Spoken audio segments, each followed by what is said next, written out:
Good afternoon, everyone, and welcome to the SFIA monthly livestream Q&A. We'll get started in just a moment, but go ahead and start getting your questions in the chat window, so our moderators can start relaying those to me as soon as we start. Please try to keep the questions concise and watch your spelling, and try to be polite to others in the chat. We usually go for about an hour, so you probably want to grab a drink and a snack, though we'll take a break about halfway through, too. With all that said, welcome, and let's get started.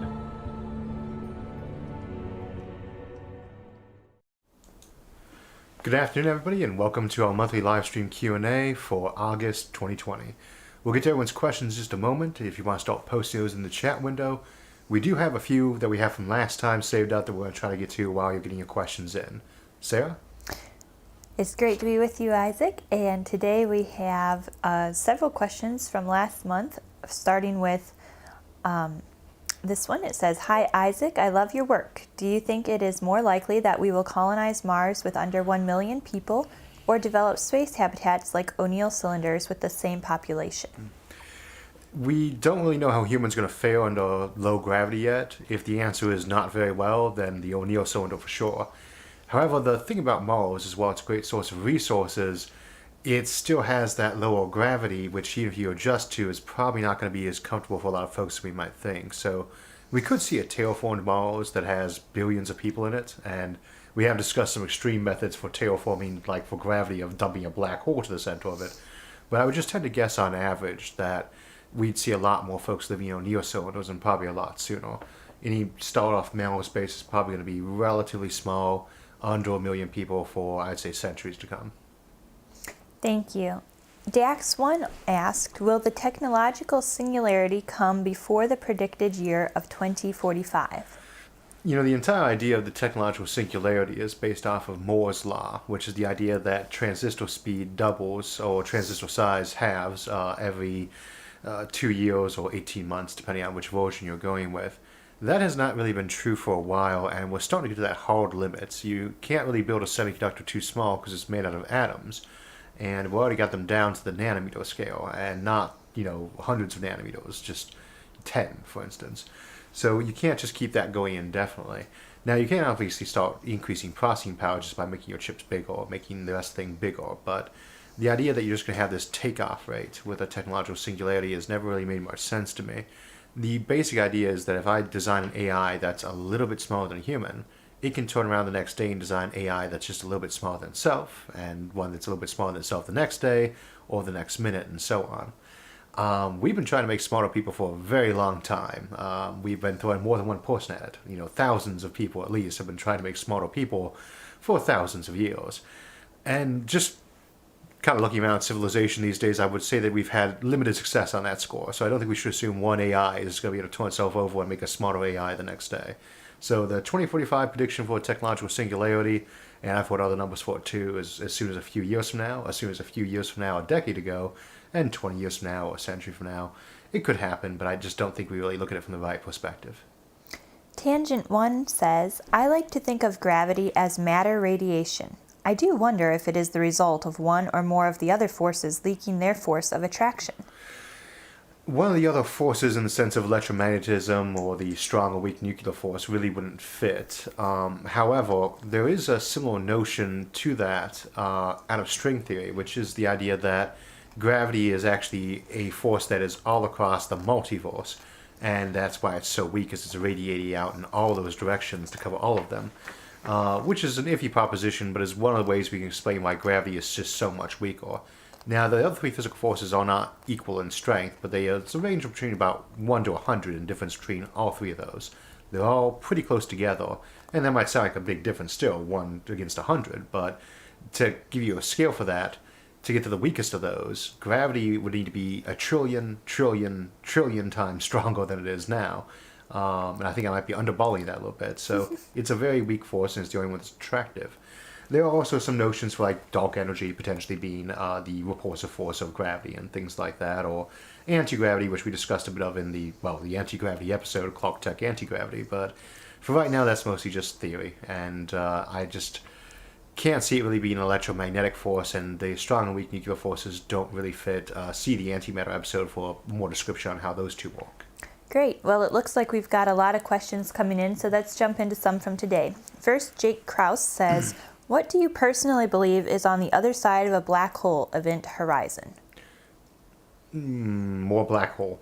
There's kind of a bit of a bad notion we have about event horizons that comes from, well, the Hollywood portrayal of them. And in fact, they got their name from the Disney company. Black holes have an event horizon where light can't escape from. But if you start falling into a black hole, you never reach that event horizon, even ignoring that you'd probably be killed by it, even if you were one of the really big ones that doesn't have the tidal forces. As you approach it, the event horizon runs away from you. And if I throw something in at the same time as you, you'd still be able to see that object, for instance. You'd be able to communicate with that object as you fell in. It's only when you get over the event horizon relative to something that's outside the black hole that they would see you disappear over that event horizon. So the event horizon always runs away from you and would keep running away from you right until you got to that central singularity or Planck scale or Planck star or whatever it turns out to be. And potentially there might be other universes on the other side of that. There could be wormholes to other parts of our universe inside of that. They might spawn whole new universes. There's so many theories for that, and we did look at some of those in the alternate realities and parallel universes episode. I think the wormholes episode too. Very interesting. Humanity First, the Xenos Second says, do you think we could ever effectively communicate with aliens as much as sci-fi shows show, like Star Trek, or are aliens just too different? With the 40K reference in there, I would say that probably, well, we do actually have that episode we recently did, Talkative Aliens, and that inspired me to write another episode, and I cannot remember what that's called at the moment, Terrifying Aliens, out for October 34th or 27th, right before Halloween. Talking to aliens, and we did look at that more in cryptic aliens too. You could potentially talk to them, but their mindset's going to be a lot different than ours. It's going to be a completely different track if they exist to be able to talk to them at all. We'd expect some similarities. You know, they're going to have a similar evolutionary pathway if that's how these things worked out for them. But there's so much variation in that. So it probably, the best you'd hope for is that they would be like talking to a very small dolphin or elephant. But given the differences in so many factors of their culture as well as their evolution, you'd be lucky if there was much in common beyond just the general belief that you should both try to survive. And that's not really a lot of shared ground when you think about it, since if you both have this shared goal of survival and expansion of your species, that might cause you to bump heads a bit. Thank you, Thought Criminal, for your donation. And their question is, what are the odds that there will be another dark age within the third millennium, such as Natalie Carlin's theory of the age of Malthusian industrialism? Well, there's two things on there. I generally don't like the term dark age. There was obviously some technological loss in Western Europe after the fall of the Roman Empire's western side, at least the fall of Rome. But I think that tends to get, history's kind of made a bit out of that. That's maybe more than it was. There was actually a lot of science done in the Dark Age. In some ways, they were more advanced. And again, that was just Western Europe that we're talking about. It was kind of a romanticization, very literally with the tone of that word, of the Renaissance period, trying to draw roots back to the Greco-Roman era. And that's debatable. You ask a different historian, you get a different answer. But the other one on that is the Malthusian cataclysm idea. I'm not familiar with that particular version of it that you mentioned, Malthusian industrialism, but I am not a big fan of Malthusian beliefs. And Robert Zubin, who most of you know from Case for Mars, he did a book that a friend recommended me called Merchants of Despair that actually really bites into the idea of Malthusianism pretty heavily and points out that generally when population increases, you actually get higher productivity out of each individual person. There's obviously a hard limit on that. If you have a set amount of resources, no matter how efficient you get at using them, if you can't increase them, well, there is a point at which the pie cannot be cut into too many more pieces. So the basic premise is fundamentally right. If you keep doubling your population in a finite universe, you're eventually going to hit a Malthusian catastrophe. But that's also assuming that people are stupid. And we overdo that a little bit. People are not stupid. If they see that there's going to be hard times ahead if they just keep having more and more people, they will start to take measures. And indeed, you could argue that the Western civilizations have already done that in places like Europe, where they are at pretty high population density. But by and large, I do not tend to like the either a cyberpunk or post-apocalyptic take on civilizations falling under their own weight in Malthusian cataclysms. That's an opinion, obviously. Okay, we have several questions here from Zachary. What are your thoughts on Neuralink? And secondly, rigid airships for Venus. And also thank you to Zachary for a donation as well. Thank you, Zach. Well, we did talk about both of those in Mind Augmentation, that episode, and in the, I can't remember if it was Winter on Venus or Colonizing Venus that we looked at the airships thing in detail. I remember Sogya Patel, he's one of our animators on the show. He did some amazing too, renderings of some airships and air platforms for that episode, for Colonizing Venus, and for our Sky Platforms episode.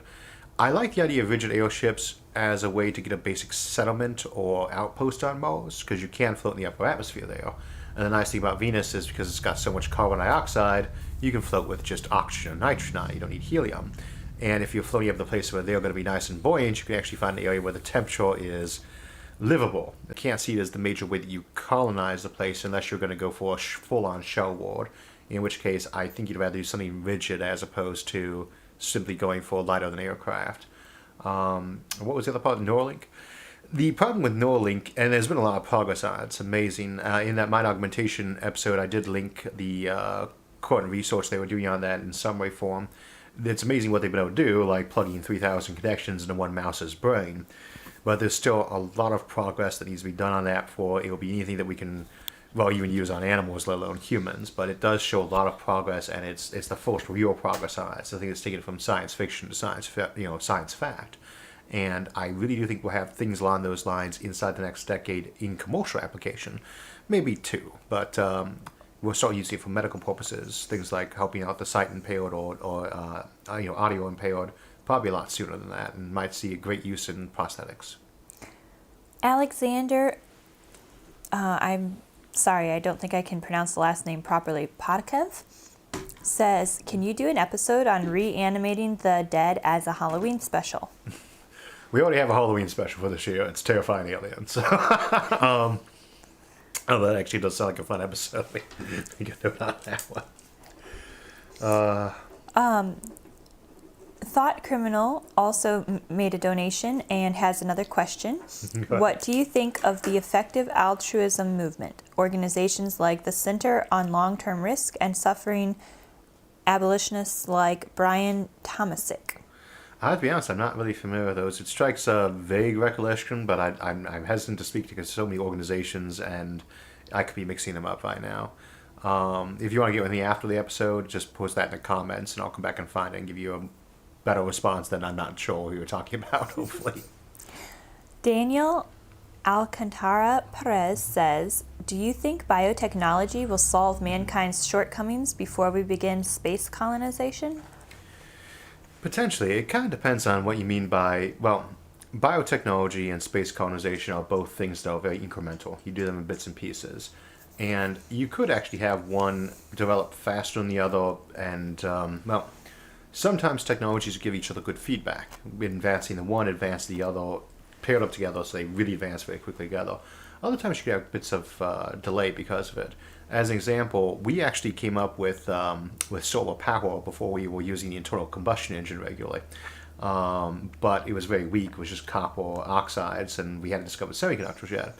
If somebody had noticed that semiconductor principle back in, say, 1895, before Henry Ford invented the car, we could easily have ended up doing a lot of more research into improving those and batteries, and start doing something like electric cars in the 1910s or something like that.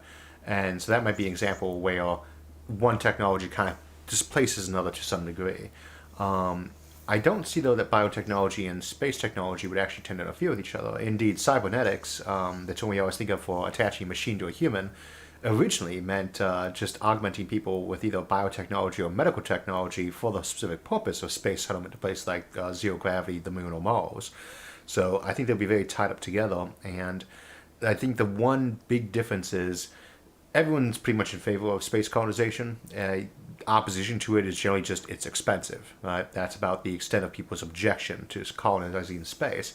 Most people are in favor of it, at least especially if the price can be brought down to a reasonable amount. Biotechnology is a little bit different. there's a long range of potential objections you have to deal with them, from ethical to cultural, whereas space colonization doesn't have to be interfered with those. So you could easily see the one stagnate as technology while the other advanced because it had more enthusiasm, less resistance. Moondog says, "Hi Isaac, what is your academic background?" Let's see. I was a homeschooler, as my wife was as well, until I was 16. I started college at Kent State University. I was a physics major there. I graduated top of my class in, what was that, 2000? I should actually have that on my ring. In 2001. Getting old. And, Getting old if you forget what day you graduated. Yeah. Well, it's interesting. I started grad school the week before I graduated. So when I was 20, I graduated from college, top of my class in physics at Kent State, and I stuck around there to start working on my doctorate. And I actually started that right before I graduated because my professor, who was quite anxious to get into biotechnology at the time, research, and so we were starting to play around with that summer. And I stuck around there until late 2003 when I joined the Army during the war. So I never did finish up the doctorate, and to be honest, I have very little desire to go back to it, though I finished up all the graduate coursework on stuff like electromagnetism, quantum, etc. I just did not have the energy or passion to stick around to actually do a thesis on a specialty, and I have to say that I've only ever briefly considered actually going back and doing that at some point. So beyond that, I just keep studying like I used to do before I was in college and during college. So We have a donation from Travis Neal, thank you, and a question from Albert Jackinson. "Hi Isaac, it's nice to be here again. Given the recent prominence of online education due to the pandemic, what are your thoughts on the future of education in terms of format, curriculum, etc.?" it's actually somebody better qualified than me to talk about that. Online education, just looking at from what I know in Ohio, we're obviously trying to do that with the virus pandemic right now. And we are trying to get classes back in. That's going to vary from state to state and country to country. But you're going to see an online component to that. We already saw it this spring. You're going to see more of it. It's kind of advancing the timetable on a lot of these things. And as you know, a lot of the sponsors for the show are online education companies like Brilliant or Skillshare. So we are seeing a big improvement on those. And I remember in the late 80s and early 90s, we had some very basic computer programs we used. And those were already kind of fun, like Math Crunch or Oregon Trail. And so they are nothing like what we get nowadays, and that's going to keep improving.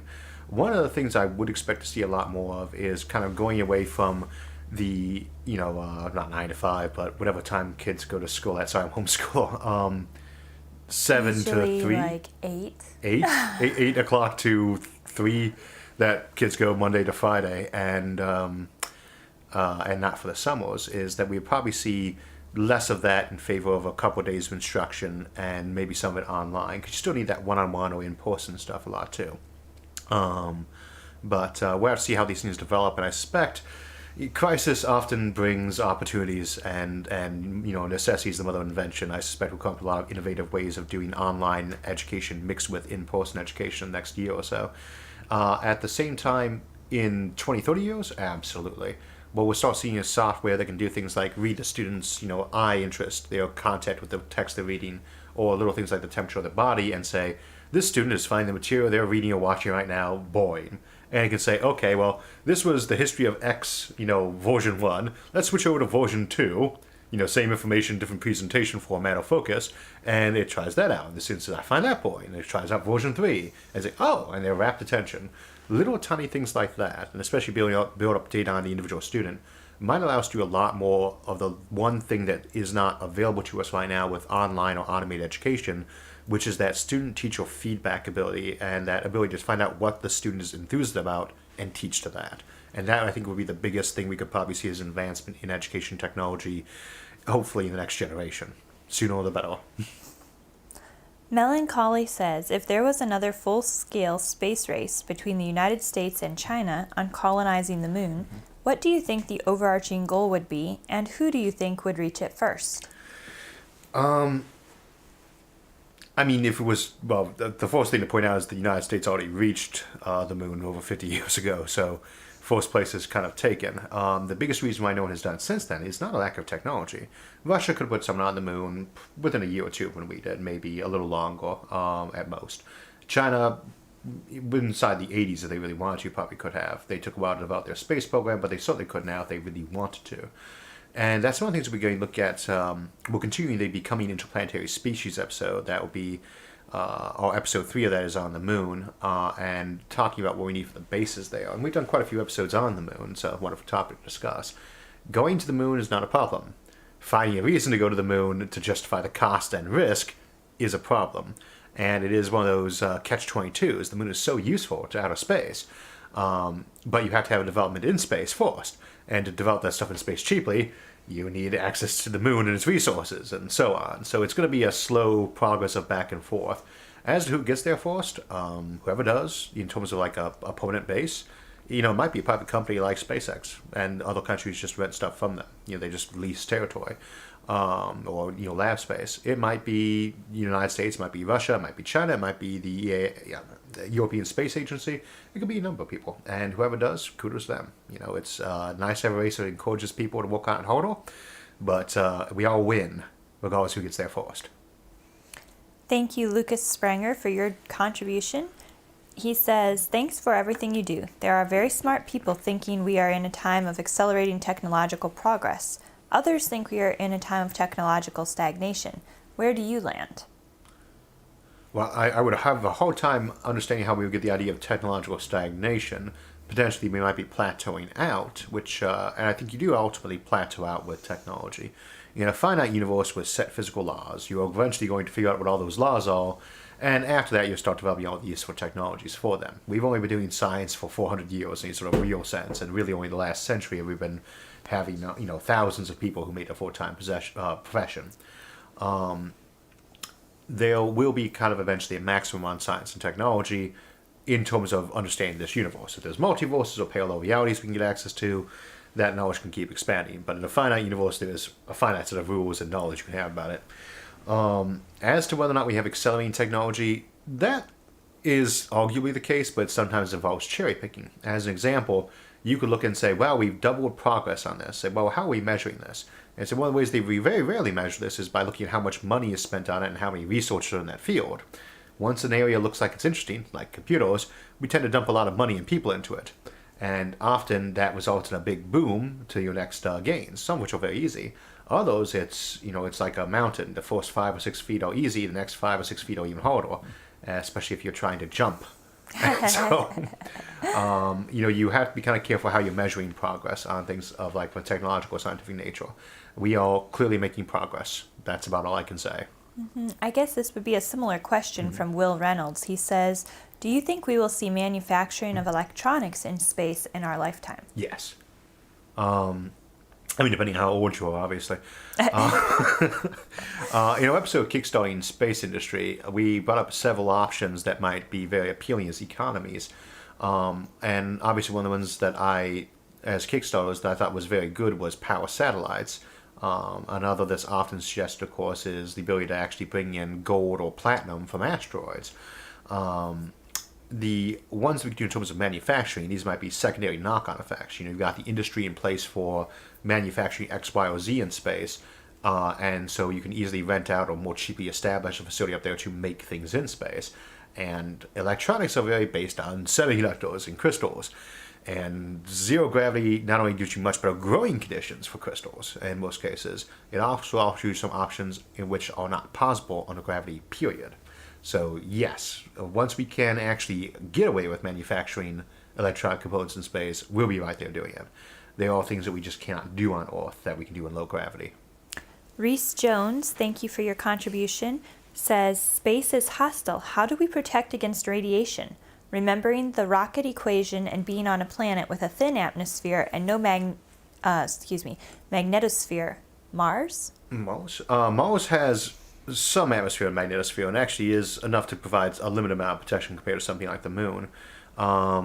The most dangerous place near us to really be dealing with it is actually not empty space itself, but short bands like the Van Allen radiation belt or the magnetosphere of Jupiter, because it collects in ionizing radiation that bounce around inside there. Charged particles we know actually with the magnetosphere, but and even antimatter in some cases. But the biggest and best way to shield yourself against radiation is with just regular dumb matter. There are certain types of radiation you often want to use multiple types of layering because it's more effective in some.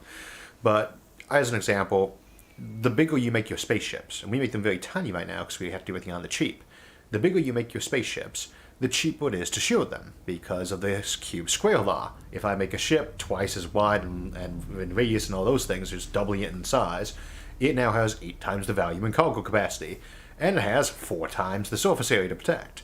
Well, if we can stuff 8 times the mass on there and shield it to the same thickness for 4 times the mass, we're only spending half our budget of matter on that, so we can just keep building the ship bigger and thicker skin.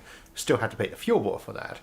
For things like space stations or things that are actually on planets, this is less of a big deal, especially if you're resource harvesting off someplace like the moon or an asteroid and don't have to pay the fuel bill to get to that location, or at least a lower one. For spaceships, it's always going to be a problem. And that's why bigger is often better in cases like this, because you could store your spare water in the outer hull as your tanks, right?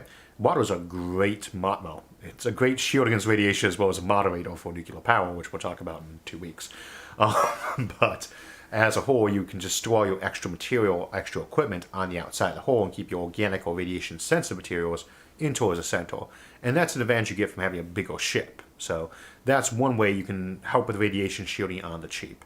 As to other options like powerful magnets around it to create your own magnetosphere, that helps against charged particles. And that's one way to avoid those, but not other types of radiation like gamma.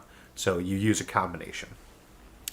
Well, maybe big is the answer to the next question from 4096. Big was the answer to every question. He says, brute force isn't working, you're not using enough of it. He says, what is the best way to protect the spaceship's crew from the cosmic rays? How effective is a magnetic field at deflecting the particles from the crew compartment? If it's a powerful enough magnet, if you're dumping enough energy into it, for instance, an electromagnet, very effective against charged particles. They have to be charged. That's the big thing about it. It has to be, your hydrogen atom or, a muon or things like that actually will interact strongly with the electromagnetic field there. Now, it's not nearly as much as people would tend to think, though. I can't remember the exact power budget to create a ring around Mars that would be as good as our own magnetosphere, but I think it was like 10 to the 16th watts, which is a lot of power. Or it was less than that, but it was a lot of power, but it was more than what the solar budget would be. So if you're trying to terraform a planet, you put like mirrors and shades in place, you can create that magnetosphere a lot cheaper, and I think it was a lot less than 10 to the 16th. But it was a lot of power, but nowhere near what we'd expect it to be. Compared to the effort you need to like restart the core of Mars or spin a place up like that. Now, as to spacecraft, it can be done a lot less, but the key to bouncing those around is you need a very big field that starts spinning them out, deflecting them early out, or it needs to be very strong. And we have a lot of options for that, and of course we can power them with solar power, because the nice thing about space is that it's not dark, it's always daytime in space, so your solar works very well there for powering things like electromagnetics to shield the ship. Thank you, Simon Farmer, for your donation. And Simon's question is, when will we see an episode on the interdiction hypothesis solution to the Fermi paradox? Interdiction hypothesis. I'm trying to remember if we actually did do an episode on that. I'll relate it again in a moment. And Simon Farmer, I think he's actually one of our folks who's been around since like year 2. Every so often I recognize one of the names. Albert Jackinson earlier. Okay, so interdiction hypothesis is one of the Fermi paradox solutions that relies on the notion that they just don't really let, first read the quarantine hypothesis, which is the one where we're basically kept in a zoo or something similar. They are all out there, but they don't want us to know they exist or get out. Interdiction is a little bit different. Interdiction is agreed upon self-quarantine, which is basically the idea that, several species will all have very large demilitarized zones where they just stay away from each other. They agree to expand only so far and to limit contact to either none or very, very little. And the usual notion on that is that they have come to believe that there's just no real way to have peaceful relations on a day-to-day basis. And this comes to, kind of Douglas Adams' notion about the Babel fish, his little fish you put in your ear that would tell you about what other languages were being spoken and just translate them to it. And it said the Babel fish, by causing easy communication, has caused more and bloodier wars than anything else in history. Sometimes, getting to know people does not make you want to spend more time with them. And it was concerned that aliens might just be so different than us. And again, that's something we'll be looking at, terrifying aliens, that the better we got to know them, the less we want to do with them. And that's kind of a core concept of interdiction hypothesis, is that you can be at peace with almost anyone if you're far away from them and have very limited exchanges. But as to whether or not you'd be good friends with them if you're actually sharing borders and space and tensions and regular interaction and entertainment, we don't know. And the interdiction hypothesis basically works around the idea that you'd be leaving bubbles around any planet you found that had sentient life on it to give them room to expand, and that's why we cannot heal them. It is just such a big gulf around every planet. It looks like we have time for another question here before the break. Andre Jones, thank you for your donation, and she says, my friend likes sci-fi books with an emphasis on warships, warship battles, and complex science-rooted concepts. Which book or books would you recommend? Well, there's a lot of them. The go-to for military science fiction is often David Weber's Omnivorous, starting with On Basilisk Station. And I'm very fond of that series, though, only up to maybe about book 8 or so. He's very, very good there about both having good characters, a good setting, and a very plausible. He takes the special sciences that they hand-wave into that they allow to, like, fast light travel, and he makes sure that they're using it properly. It's not like a lot of times where they basically magical technology where they ignore all of its other beneficial effects. Other ones are good. I was very fond of Malky Cooper's, I can't remember what the series is called, Malky Cooper's Sci-Fi series. Well, if you Google Malky Cooper, that would be the series you'll come up with. It covers very well with cybernetics and all the expansion of humanity into the stars. I'm trying to think what other really good sci-fi ones there are that are both military, sci-fi, and very scientifically accurate, because you often have to hand-wave that as a secondary focus. Alastair Reynolds does pretty scientifically accurate stuff, but it's not really what I call military sci-fi. So there are a lot of options. The publisher Baen, B-A-E-N, tends to be one of the big ones for military sci-fi. And there's a friend of mine operates a site called Military Sci-Fi. I cannot remember what the actual .net or .com is, but that's a good one. So lots of options there available to you, and we'll be back from the break in just a moment, and then we'll get to more of your questions. While we are taking a quick break, it's a good chance to get some questions in for our moderators to grab and forward to me. And if you want to increase the odds it will get answered, and be nice to our mods, try to keep it clear and concise, and watch the typos. However, we won't get to every question, and normally I come back in a while after the live stream to watch the replay and to answer any questions left in the comments. After today's show, though, we will also be having a Discord live chat on the SFIA Discord server, linked in the video description. Though we do ask everyone to enable the push-to-talk option and respect everyone else there. Which is to say, if you have already asked a question, try to let others get theirs in before asking another, and don't talk over top of other people, especially when they're asking a question or I'm trying to reply to it. You can also stick questions and replies in the text channel attached to the audio chat. Again though, please remember to go into your settings on Discord and change them to the push-to-talk before joining the conversation. Hey everybody. I'm Jerry Guern. I'm a scientist and an engineer out here in San Diego, and I'm a frequent SFIA editor and occasional script co-writer. Isaac has stepped away to take care of some important futurist business that he needed to take care of, so I just wanted to pop in and say hi. I also write science fiction and fantasy stories in my free time, and a year ago Isaac strongly encouraged me to start my own YouTube channel and start posting some of my stories. So a bunch of you listened to Momentum. Thank you for all the great comments that you posted on that one. I was really pleasantly surprised and overwhelmed by the reaction to that story. In the past year, I posted a bunch more stories. The quarantine has given me lots of time to write. So the most recent story that I posted is called Paleontology. It's a slightly dark but fun time travel story. And I think it's a good time for a time travel story because the epidemic has a lot of us wishing we could go visit a different year for a while. So anyway, check that out. I think Isaac is just about done with that futurism business he had to go take care of. So just quickly, my channel is called Jerry's Stories because I'm Jerry, and on the channel are my stories. And be sure to check out the upcoming episode, Fermi Paradox, The Phosphorus Problem. It's a really cool episode. I wrote the chemistry parts, and I learned a lot about the astrophysics parts from Isaac. It was a really good collaboration. It's a cool episode, so be sure to check that out. And everybody stay safe, have a great time, and back to Isaac. Before we get back to the show, I want to take a quick moment to thank all the volunteers who help out on that show, from the mods helping out and sending me questions for our chat today, and who will be helping moderate our Discord after our show, to all the other mods on Facebook, Reddit, Twitter, our website isaacarthur.net, and of course YouTube itself. In recent live streams, we've often featured folks who help out on script editing and graphic design, and of course you get to see those folks who help make the episodes in the credit roll on each episode. The show wouldn't be half as good without their help, but that's only part of the show.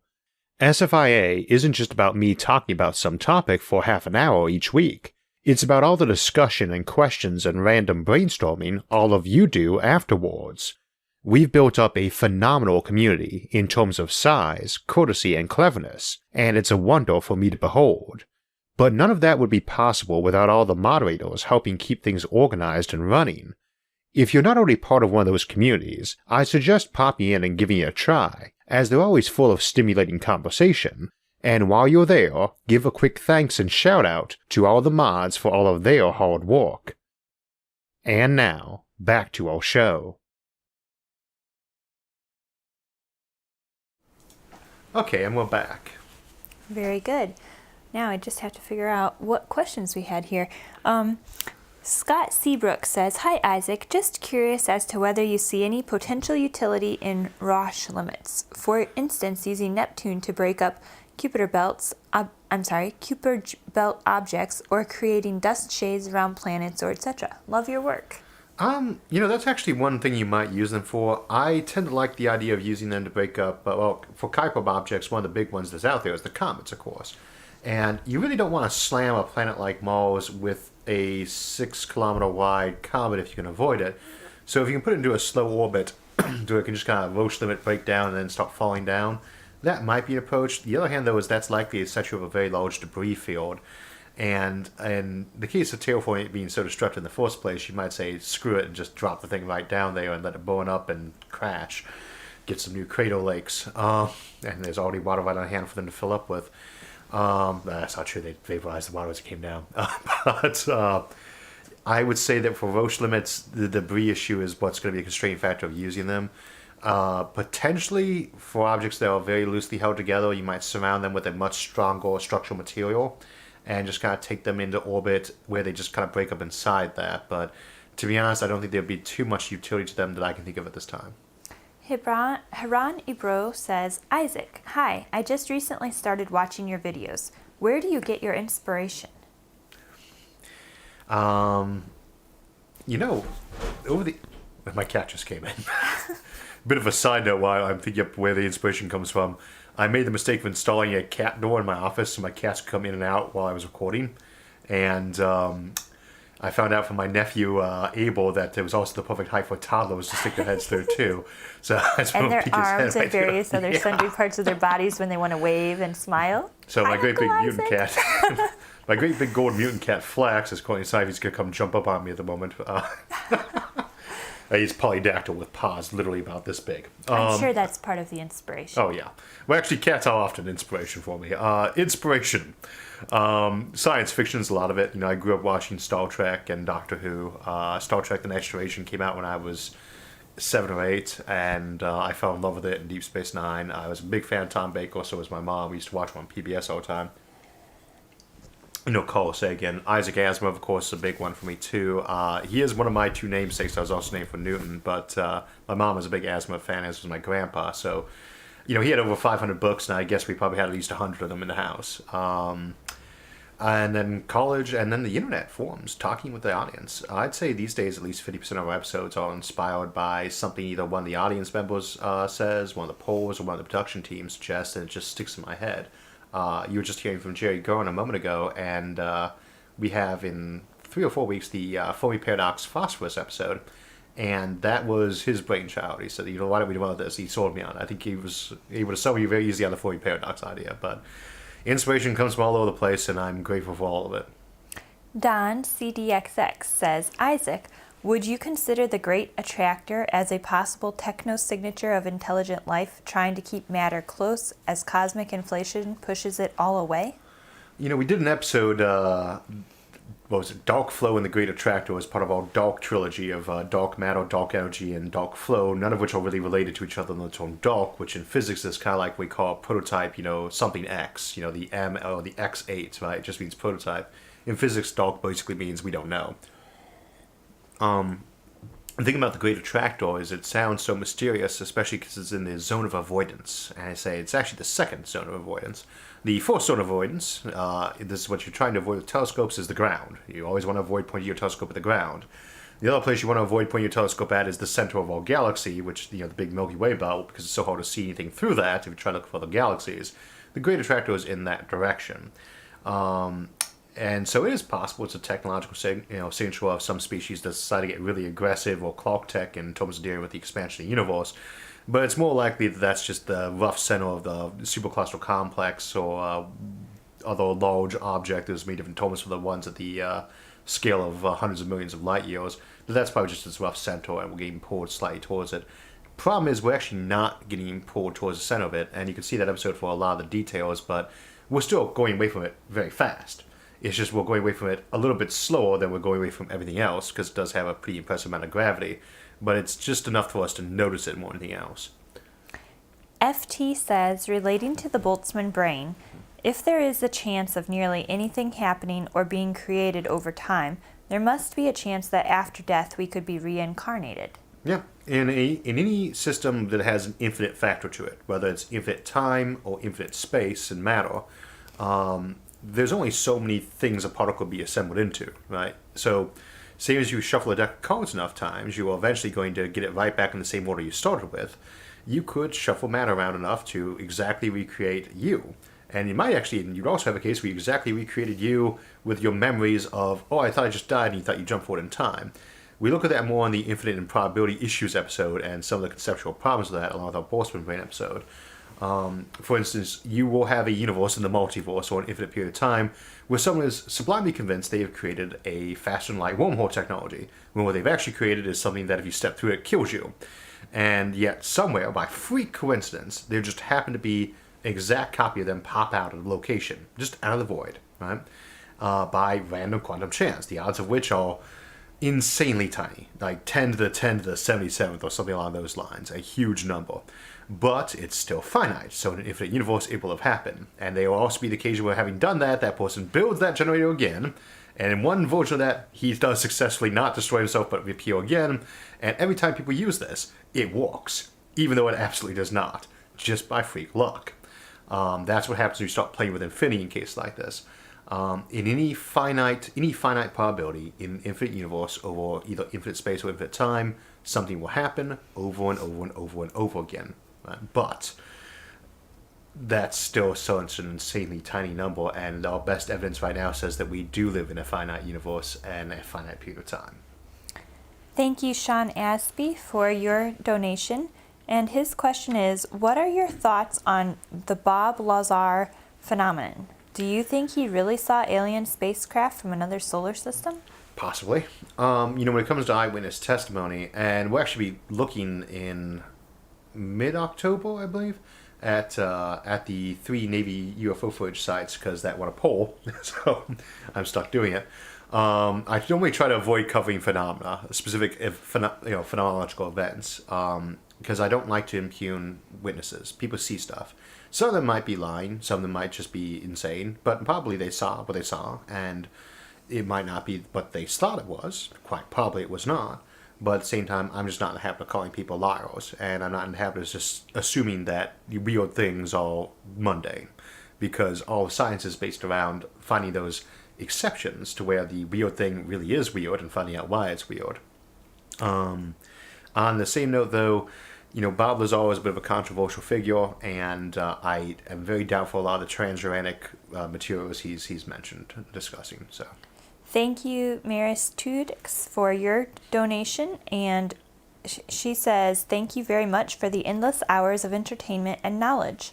Could we use very powerful lasers to manipulate matter over great distances, this way building probes on distant planets? Yes and no. Optical tweezers are one way to move our matter around that's very appealing at the atomic level, because we just can't really make anything small enough to get in there that's made out of hard matter. Problem is, light, even in laser format, we tend to think of a laser beam as a tight beam that stays as a tight beam forever. It does not. It keeps spreading out by inverse square law, same as normal light does. It's just very focused in to begin with. If you were trying to manipulate, say, a star, if you got two laser beams, one at Alpha Centauri and one at back here, very powerful, well-focused beams, you could find something that was at an angle to both of them and give it push and charge that laser beam around.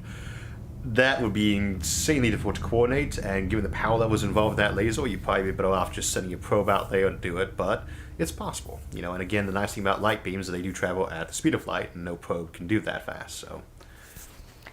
The next question we have is from Braden. Isaac, do you think quantum computers could get their own version of Moore's law? Something like processor speeds doubling every X amount of years or even months? Yes and no. I think that we will see a big expansion in quantum computing and already have. The problem is Moore's law, well, as Moore himself said when he invented it, is not a law.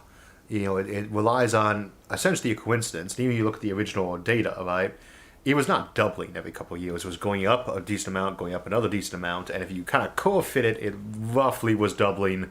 And if you zoomed out a little bit more, it wasn't. Its increases happen as discrete events. And you're not going. You find something that lets you triple the technology that year, and then you go 4 years without any improvements or minor refinements.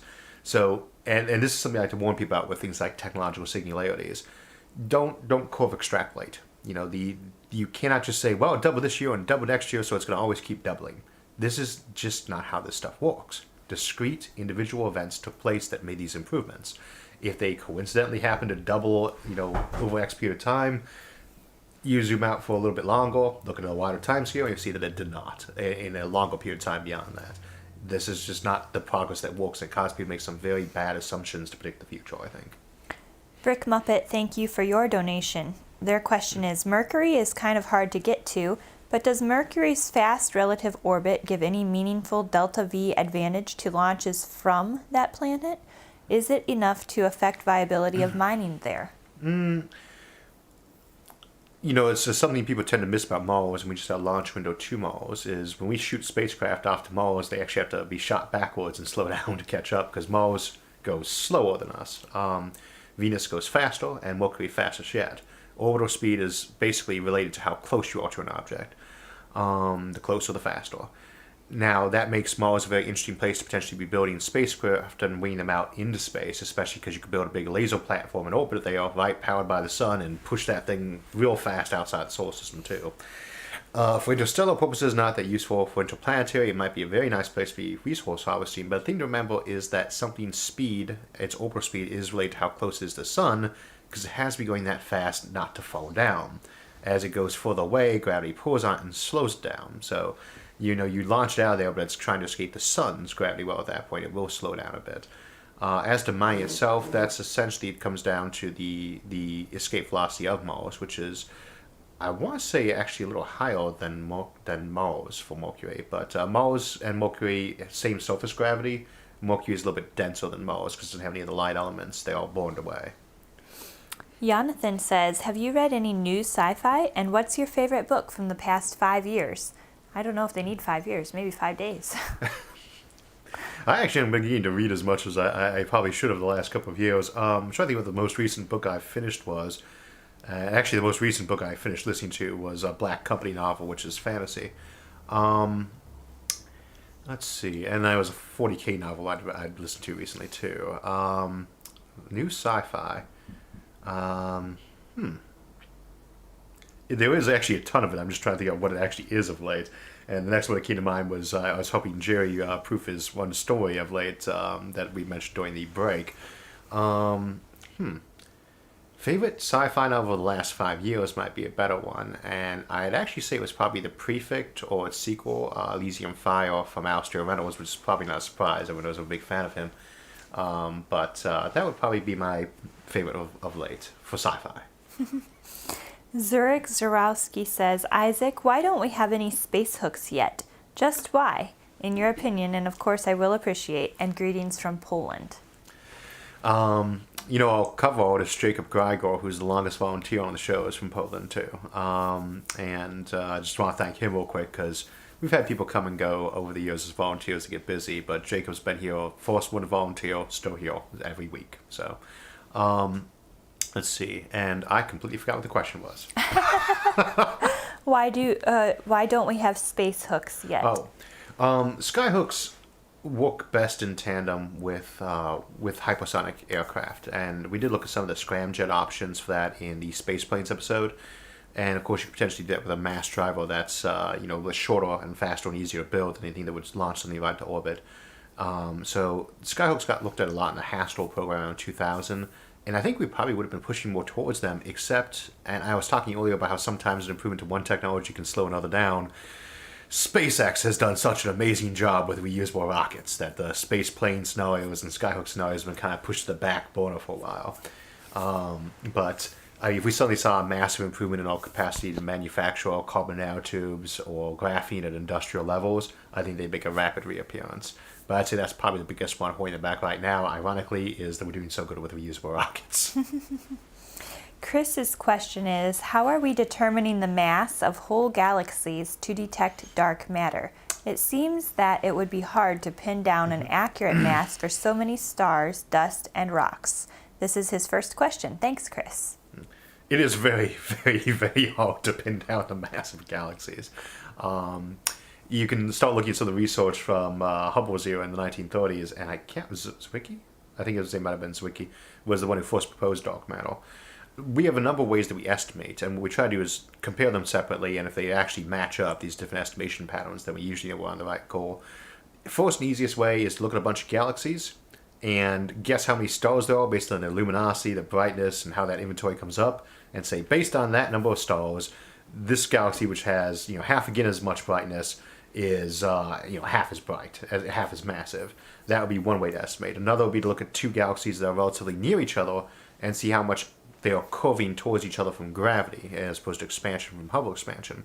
Another way we can look at that would be satellite galaxies that are around them, much smaller ones, and see how quickly they are orbiting by seeing the redshift on them compared to the redshift of that other object. And this is one of the many ways we estimate them. We just keep building up guesstimates and locations and comparing them against each other and slowly correcting as we go. Dark matter is the tricky part, though, because most of the matter in the universe is dark. Most matter is not in stars. And this is before we even get into dark matter specifically. We had to estimate how much it was from gases and things like that. And we can estimate how much gas there is by basically looking towards an object and looking towards another object twice as far away, for instance, and seeing how much its light's been diminished in a certain frequency, that gets absorbed, spectral lines of hydrogen, for instance, and say, well, this object has more of it absorbed, it must be twice as far away, that kind of thing. And so we got a pretty good idea of what the density of local space was in terms of matter that wasn't in stars, and it wasn't enough. We started noticing that even in the 1930s.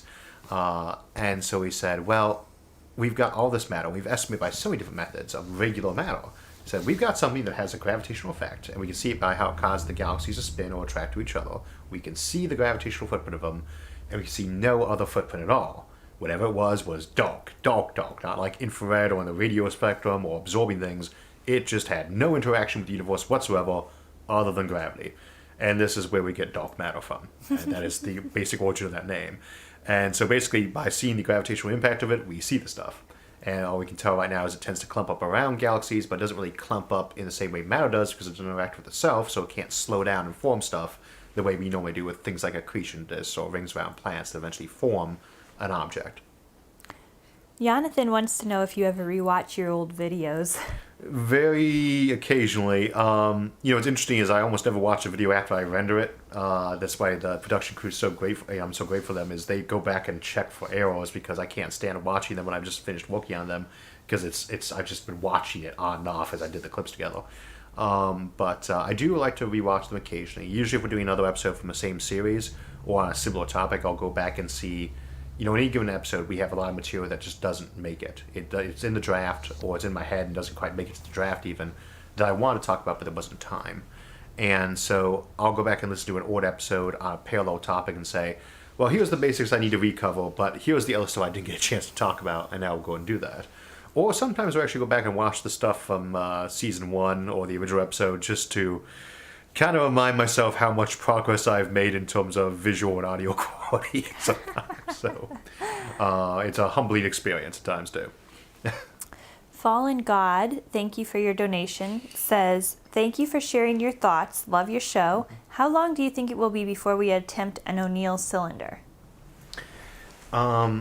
I guess it kind of comes down to we're talking about full-blown ONeil sonar, and what usually people mean is the Island 3 one, but the really big one. Or if you mean something a little bit more modest, for given value of modest, like the Kaplana station that Brian Vorsteeg designed.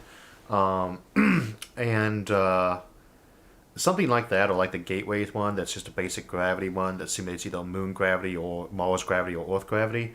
I think we'll see a very basic mock-up of that inside the next generation or so. But the bigger ones, even Kaplana weighs like 10 megatons. It's a lot of material to take up to space. You need to be able to start resource harvesting out the moon. So I would say within 10 to 20 years of when we actually have a serious operation set up on the moon, or potentially on asteroids, same difference for that context, then you'll start seeing big space stations getting planned and built. Until then, it's just cost prohibitive. Johnny Wings says, will you ever do a tour to other countries for talks or their sci-fi conventions? We'd love to see you in Ireland. Hey, I want to go to Ireland. Do we? Okay, so if there's an event in Ireland, maybe we'll head out there. I've actually only done one speaking engagement in public at all since this channel started that I didn't even do a show. That was down at the Carnegie Science Center last year. Dan Lavoie invited me down to give one of their talks. And I'd say I was supposed to be going down to Dallas, Texas to give a talk to the NSS, the National Space Society, at the International Space Development Conference. However, COVID. So until that's done, I don't know. I've been trying to actually, open myself up to actually going and giving live talks a little bit more often, but it's obviously had a bit of a footnote based on. I would say the odds of it depend very strongly these days on whether or not it's near a good vacation or interesting vacation spot. Because, or if I can convince you to go. Yeah, right, exactly. Which is probably much more likely to happen if it's a good vacation spot. But until the virus is done, who knows. Salman Sulman says, if you had an unlimited budget for an experiment in space with current technology, what would you do? For an experiment specifically, I mean, I could argue that since we need to find out what the impact of low gravity is on humans, that building an ONeil sonar or spinning it at Martian gravity levels is an experiment. So that would be what I would end up building. The other one, of course, would be a giant mega telescope like the planetary refractor lens we looked at in the mega telescopes episode. So people occasionally say this was a clickbait episode that wasn't what it was on the what the title says. And I don't get that very often because no matter how strange the episode sounds for a show, it's usually exactly what's printed on the can, like colonizing the sun. But mega telescopes will be the episode where we talked about the really big telescopes, and that would be one of the things I would do for strictly scientific gain. Otherwise, I'd come up with a reason to either build an orbital ring or a ONeil sonar. Isaac Bordeaux, did I ask this one already? It says, what do you think is the most accurate representation of an interstellar empire in science fiction? No. The most accurate, that's a hard one. I will occasionally joke that the most accurate sci-fi empire we'll see at the interstellar scale is Warhammer 40k's Imperium, because they really get the idea of ancient behemoth that just is a mess from everybody being, years and years of signal lag and time and tens of thousands of years of passage of historical events and, populations in the quadrillions. They managed to nail that part very well in a dystopian way. In terms of interstellar empires, House of Suns by Alistair Reynolds kind of looks at that idea, though they're not so much interested in empires, just the idea of a continuity of a civilization over hundreds of thousands of years and light years. In terms of other ones, it's, the problem with trying to write science fiction that has to do with sublight travel is that you either confine yourself to a given solar system or a handful of them for a specific event, or you pretty much give up on the idea of an empire. And so you don't really see too many set that way because the writer wants to show you a galactic empire.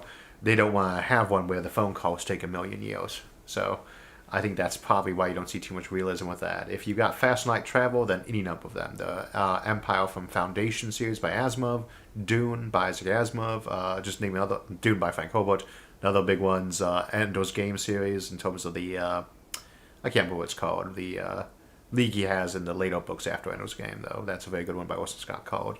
So there's a lot of them out there, but they all assume fast light travel. So. Sam Biswas, thank you for your donation. His question is it really possible for someone to become a literal god just by being a genius? No. The question itself was inspired by a quote from Rick and Morty. Interesting aspect of Rick and Morty is that I usually think Rick's character is designed to be kind of intentionally in despair of nihilism. But, anything that's finite cannot make itself infinite by what you think of as normal logical progression. Now, whether or not they could pass for a god to, say, the ancient Greeks, anybody nowadays who's got self access to a bunch of technology and a time travel machine could do that. So it just depends on what you mean by that term. Sapiet says, what if we made the underground cities by building above ground on Earth and then cover with a series of tunnels with dirt and maybe make some ponds above some clear or frosty glass to get light down there for a sense of day and night? You could do that, yeah. To some degree, you might always see that skylighting effect. But the thing is, the light that we get from the sun is very, very bright. You don't even tend to notice that when you walk in from outdoors that you've walked into a room that's got about 1% the light of it, and you still think it's fairly bright because your eyes are logarithmic. It's also got all sorts of frequencies we don't really need, like the infrared. So if you're building up layers and layers and layers of places, you probably will skip on the skylights in favor of artificial light in most places. But you might do that. You might have the big, open dome at the top that lets light into various facilities going a long way down. Or you might just build up so much that ground floor effectively becomes underground. And we look at that in megacities, which is next month? This month? Sometime soon, the megacities episode. Where we look at basically how these really huge cities that we see in science fiction might tend to actually operate. I think this was actually part of that question. Mm-hmm. It goes on, what if we used partial shading and solar evaporated water piped to the deserts and released during the day into dew condensers and during the night time out in the atmosphere to get liquid water, and if we use Fresnel mirror walls to heat up large parts of Russia and Canada without actually causing global warming, making them hot enough to use as temperate climate farmland, as well as balloons to get run light into the Arctic Circle by having the light coming from an altitude where there is light. See the colonizing the Arctic episode. We did look at a lot of those options for that, and if you've seen the Earth 2.0 series, we do cover a bunch of those options, like reclaiming the deserts or warming up the cold regions or subterranean civilizations, and those are actually 3 of the episodes, along with Sky Cities, which was fun to do. But essentially, you've got short-term and long-term options. You could be putting lenses up in space to block sunlight or redirect it to parts of the planet, for instance. Or balloons. It could be just you put a big balloon floating up there that's got a mirror on the surface. You do want to be a little bit careful changing around the temperatures in places like the Arctic, though, because you can have some very unexpected effects on the ecology from things like that. But at the same time, you want to get water in the desert. It's very cheap to pump water up and into a continent, and you can just cover it with plastic or glass in greenhouses, grow food inside those greenhouses, and then take the water that's evaporated from that salt water you pumped in there and use it to irrigate fields around there. And that's the idea of a greenhouse evaporation or sea greenhouse evaporation that some folks have discussed. I'm going to wrap up with just 2 more before we go to the Discord after hours. Mm-hmm. And the real Goliath wants to know, what do you do during the break? Sometimes I just go get another cup of coffee. Sometimes but basically I just take a bit of a break. And I'll leave it to everyone's imagination what I'm doing. And so I take a break and catch my breath. And I don't know if I ever mentioned it. So we have a fair amount of light here, not as much as studio lights we usually have, but you get really warm with those. I usually have the air conditioner blasting right before this, so it's loud as heck, and I turn it off for the show. And lastly, Jordan Morley wants to know, who are your favorite scientists and futurists?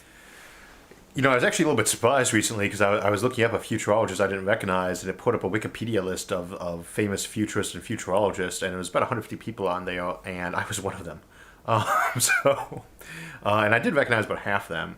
There are a lot of them, that you can look at, and I'd say Rob Zubin would be an example. Very Kurzweil, although I tend to disagree with him a lot on the singularity aspects. And then it depends on what you mean, because so many sci-fi authors would count. And I can't remember why his name's not getting to me right now. Vernor Vinge, he's another good one for computers and that sort of thing. And you could think of Alistair Reynolds as one. There are a lot of them out there, and I don't really have a personal favorite other than maybe just by bias Isaac Asimov for the classical days or Jules Verne's, And, the joke is you're a good futurist if you're right 51% of the time. So, for those of you who will be joining us for the Discord after hours, please do make sure to turn on your push to talk button before you get in there. I'll probably be in about 10 to 15 minutes. Then we're starting at 5:30 officially, and we'll probably run to about 6:30. I got company at 7, so we'll try to get a good hour in there. And thank you so much for joining us this week. And if you need that link, it is down in the description. And we will see you on Thursday. So that wraps up our live stream for today, but we are not done yet. As mentioned, we'll be doing an after hours live voice chat over on the SFIA Discord server, linked in the video description, where you can keep asking me questions live for an hour or so. I'll be in there shortly after the show ends, but if you miss me, feel free to leave questions in the comments on this video, and I'll try to get back in this evening to answer them. I hope to hear from you there, but if not, I'll see you Thursday.